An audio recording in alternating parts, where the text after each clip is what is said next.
What's going on, everyone? Seth here in Las Vegas for NAB 2024, the big broadcasting show. A lot of huge announcements from big brands, but I'm here in front of Cine Central. Adorama sponsoring these hands-on workshops at these labs where you can learn from industry professionals, like I said, hands-on to actually work in this industry. So if you're in NAB, come stop on by. It's day one. We're just getting started. My voice already hoarse, so let's take some bets if I'll make it to day three with this voice. But also swing by Adorama's booth, 7437, for some giveaways, raffles, industry knowledge, and of course, great deals. But we've got a lot of old friends here with a lot of new stuff. So let's go walk this floor and see what we can find.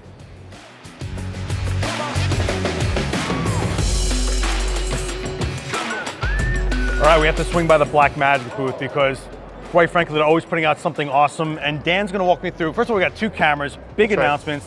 I think I'm more into this one personally. The PYXIS is a full frame camera that's EF mount, L mount, PL mount, but it's basically, you can make it whatever you want. It's like fully customizable. Yeah, exactly. So, we had recently launched our Blackmagic 6K cinema camera, which was our full frame 6K camera. And the reason we put that out is it was kind of easiest for us to get out because it kind of mirrored a lot of our pocket camera designs. Yeah. This is really a box camera version of that camera. The pocket cameras are out of box, get up and go. This is, that's right. I want it to be this and change it to this and that. And you can do that with this customizable side plates. Fully touchscreen on the side. You've got the highlights of this here. Is like, what do you want this camera to be? Is this something that I'm going to throw on a gimbal? Is this something I'm putting on a drone? Is this something I'm dressing up to be a massive, huge camera to go and do a big cinema tile event? Like this can be all of that camera.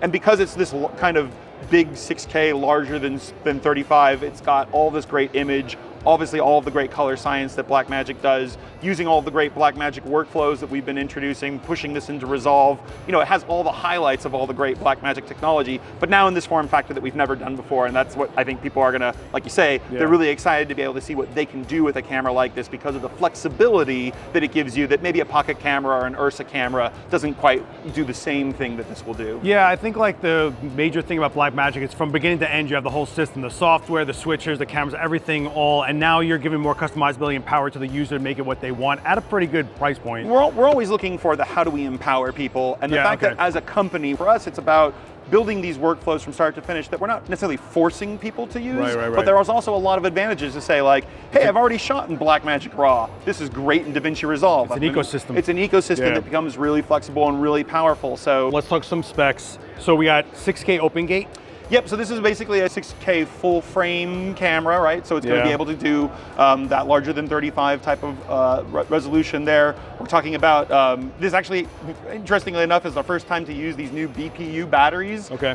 So there's new batteries for us, but they are just as much as like some of the V-Log batteries we see out there, so it should have a great battery capabilities. Of course, we're doing the CFast Express cards like we have on dual our... CF Express B. Dual CF Express cards in there.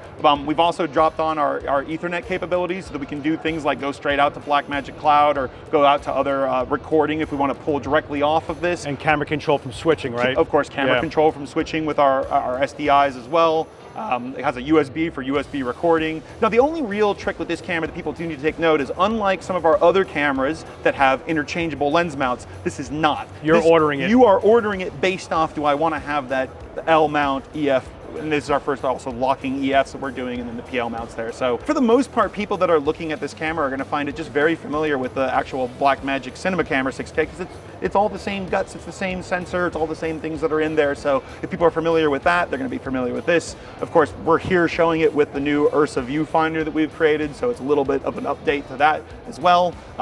You'll have to buy when you buy this camera, you get the box. You just get the box. It has other accessories around it, but again, but you're spending the money on the parts you want rather than things you're probably not going to use. It's your camera. You don't want to buy our $55 cheese plate or whatever it is. That's great. I'm sure there's going to be hundreds of options out there for people, and that's going to be great because again, we want people to be able to build the tool that they want to have. Look, it's an accessible full frame option for cinema. It's also a 24 megapixel stills if you wanted to. So what was the thought process behind putting an integrated touchscreen as opposed to a flip out that we're used to seeing on a Finder? Yeah, certainly we wanted to make this something that was enough flexibility where someone could just out of the box drive it, right? Because while it's highly adjustable, we want to be able to just say, hey, if you just got this and slapped the lens on it, could you get out and get going? And that's why we wanted to have this integrated. That's a good pitch. I'm into it. So we do want to understand that some people are going to put those other accessories, other monitors, do other things to it, but like we have to make this usable out of the box. I mean, it's very very, very capable. You can check out all the specs down below. Check out the link for all the super knowledge on it, but I want to get you the idea and the philosophy behind it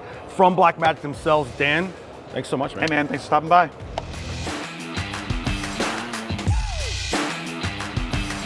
All right, swinging by the Godox booth because they've got so much to look at, but Jameson here is going to walk me through this bat signal they got. No, I'm just kidding. This is the mat. Pretty much. No, this will actually get you a nice tight 5-degree beam angle, which means you can then get a nice amount of power to far, which is what we're going to talk about next about the reflectors. But walk me through this. What do we got? We got the BeamLight Max 90. Max 90, yes. So this is going to, just like you said, it's 5-degree beam. It's going to shoot that light, very contained beam, a very, very long distance. Yeah. So crazy output. Maximizes your efficiency of that beam. So it's really going to brighten that light throughout a very long range. I mean, you've got on the MG 2400 bi, so right there you've got a lot of power. Then you add the beam angle, which condenses that light. So let's say, like you were talking before, a high rise. Yes. You're going to shoot that light a long distance, but keep the power. That's the key. That's the main thing. You're going to contain that light, a long distance. So so we've got our cine reflectors right back here. So let's go check these out. So you've got your 5-degree beam from the Max light, and then it beams all the way. So if you're at a high rise, say you physically can't put a light up that high, well, you have that you could project that light a very long range and then hit off the cine reflectors and basically making that natural sunlight fall off into your environment. Yeah, you're making that tight light into a large spread light, more diffused. But the other thing that I think that people overlook is it's a lot easier to grip a reflector than a hardcore, heavy, high output light. Absolutely. How many types of variants do we got on the reflectors? Right now, all we have are these two that I know about. I'm sure there will be more. We also have our reflector kit here. Yeah. If you want to do more of a modified, this is more for a little bit more specific type lighting. So like if you're lighting a face, you're lighting something smaller like products or something. But this is to maximize your efficiency for a very large environment. But we're talking about sizes, right? Correct. Yeah. That's what I was talking about. The sizes, there's sizes, there's different diffusions. These are both same size but different diffusions. So different brightness in your reflection. Yeah. So wait. Behind those reflectors, am I seeing something else new? We got some new RGB, yes. More RGB. More RGB. Come on, let's go take a look. So this is what's really cool. We've got this F800 by Flex mat, so it's an RGB flex panel. So you're going to get all of the awesome features that you had in the bicolor versions over here, such as IP65 weatherproofing, and they fold up, and you can put them in like a small case like this. Whenever you're like in a small, crew, maybe you're just a one-man band. Those are perfect. I love these flex mats just because they're made to take a beating, and the output is incredible on them. Like they're crazy bright. And this one is an 800 watt RGB. Also, look at the footprint. Just keep it, realize how much area of light you're getting without having to be a fixture off this or having to be on a stand or whatever. You're getting so much in a small space. You fold it up, and just so people understand, like the folding, there's a lot of roll-up lights out there that we've seen degrade over time. The folding kind of mitigates that issue, but you're keeping a large surface area light in a small case. You always got on you. Takes water, takes a beating, doesn't take up a lot of space. I mean, it just seems like a great solution to keep in the van. One thing that I love is now the ballast of this light is also IP54 certified. Oh, cool. So now this can get wet as well, and then it's more dust proof. So it's made for any kind of environment. So you can take these, out in rainstorms, and you're good to go. I'm spying another RGB. Oh yeah, we got another really cool RGB. More RGB, all about the RGB. This time we're going into that mono light, right? Yeah, now we're gonna get really, really bright. So right here we have the all new MG1200R. And so this is basically, we have our MG1200 bi that came out last year. This is our new RGB version. So you're gonna get 1400 watts continuous power, but RGB. So this one has our G mount, which has optics modifiers or optics recognition right here. So if you put this reflector on, this is a 15-degree reflector, but it has these touch points on it, so the light itself can actually talk to and communicate to whatever modifier you put on the light. But now we have the RGB functionality. So it's the lights you've been seeing, the bicolor and everything, but now you got RGB capability, and it just seems like more and more evolutions of what we've seen before, which is great to see, right? Oh my God, all right, we got to get out of here, Jameson, but thank you so much. I really appreciate all the specs and links down below. Go check it out. I'll see you again, man.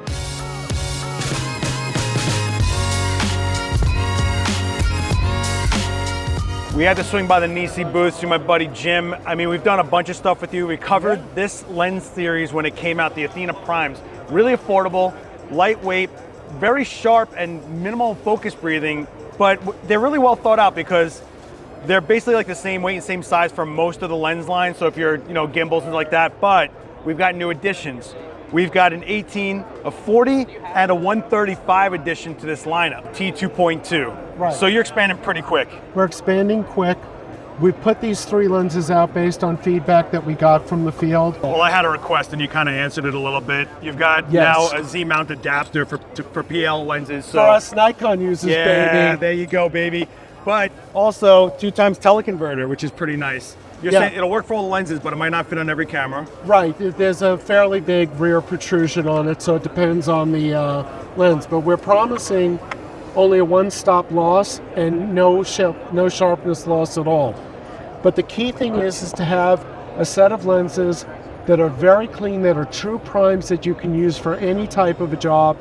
Because of our filtering expertise, we have rear-mounted filters. So these filters on thread with a tool that we have right over there. We're going to have a set of neutral densities and mist filters immediately, but we'll also build out that filter selection there. We have a 77mm front thread on all of our lenses, so you can extend your 77mm front. And of course, we have an 80mm outer diameter on all the lenses, so that you can use them on a matte box. So it's a true set of lenses. So if you're looking for a pretty accessible price point for a hyper sharp, minimal focus breathing, a really nice look, and I'd say a minimal footprint, honestly, the size of them. Oh yeah, they're all, except for the 135, which I'll explain in a second, they're all weight matched and they're all control matched. So you can use now 7 or 8 lenses on a gimbal or on a rig, change them out, and not have to rebalance. The 135, just because of pure physics, had to be a little bit larger and a little bit heavier. But again, simple adjustment, all the controls are the same. You can change out these lenses very nimbly on set and just keep shooting. That's the whole idea, is just keep shooting. Yeah, and get started if you're looking for a complete lens set that's easy to get into. So for full specs, hit the links down below. You know they're going to be down there. And let Jim know what you're looking for as far as the next addition to these lenses. He loves hearing it. And long comments, really big novels. Jim loves it. He reads them on Sundays with the paper. It's the only way I can get to sleep, that and watching his videos. Oh! With that, I'm gone.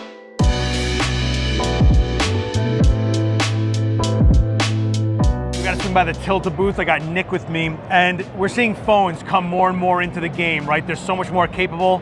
And this is literally a phone cage, but it's an entire system. The Kronos system, you can piece it together however you want, how big you want.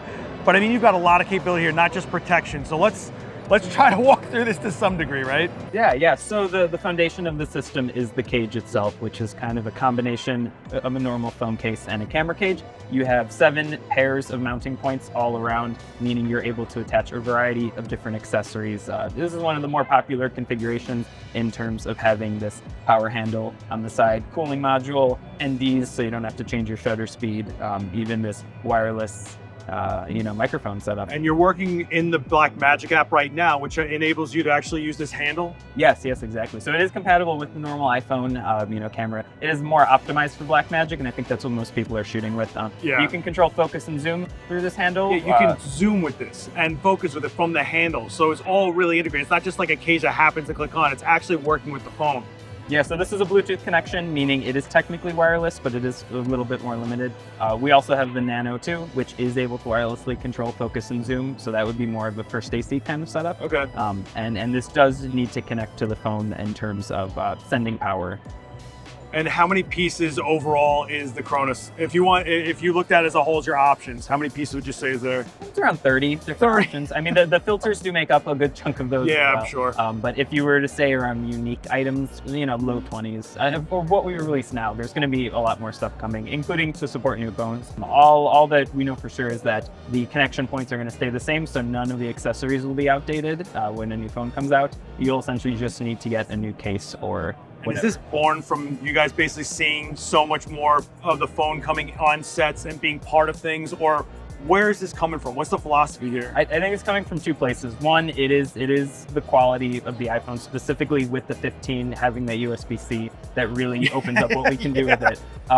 Holding a phone in your hand for 12 hours can maybe not be the most comfortable way to operate. So having that focus control, zoom control, having the options to get HDMI out so you can send video to a monitor, even for that kind of like indie level stuff, you know, a lot of times the director or client still wants to see what's going on.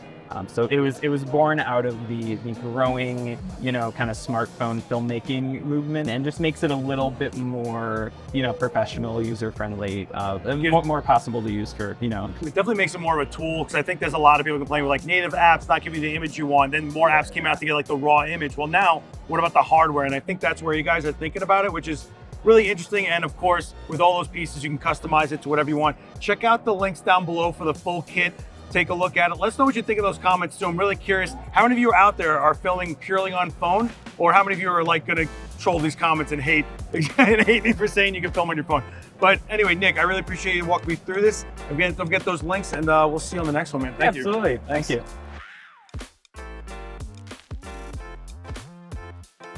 I had to swing by Nikon. I got to go see my buddy Mark. You know why, right? Nikon acquired RED, and it is a done deal. The ink is dry. It is 100% a subsidiary of Nikon. What I want to know from Nikon themselves, how this happened, what can we expect from it? Future's looking pretty crazy. What is going on? Because we've heard a lot of like, I read this article and they said this 2 years, like, no. What's Nikon got to say about acquiring RED? Well, I mean, you're right. As of a couple of days ago, RED is a wholly owned subsidiary of Nikon, and we welcome them to the Nikon group of families. So I'm wearing a shirt right now that's Nikon, MRMC, Mark Roberts Motion Control, as well as RED. Usually it's just a Nikon jacket, but what this means is that this synergy of core competencies, Nikon with their processor, user interface, optics technologies, and RED with their strength in sensor development, global shutter, as well as their expertise in the cine industry, means that these two companies can strengthen this newly emerging market that we want to really develop between us two. How long was this really in the works for? Well, I can't go back so much, but when we first started talking to one another, we found that we had a lot of things in common. We now have this relationship here where we're going to continue to let RED be RED. You're not disrupting it. No, as a matter of fact, all the distribution, service, sales channels are going to continue. So we want people to be confident that RED is RED. The culture of RED is going to continue. But you know, going forward into the future, we're going to be able to leverage Nikon's expertise. Yeah. We're going to be able to leverage RED's expertise and expand this thing. So it's just going to be a stronger, I hate to use this buzzword of synergy, but going forward, it's just going to strengthen what we're able to offer in the future. Can't tell you what we're going to be able to offer. It's still going to be a few years of learning each other's businesses. But the exciting part is we've started down that path. Yeah, I mean, this is the first public showing of Nikon with RED. You guys are moving fast.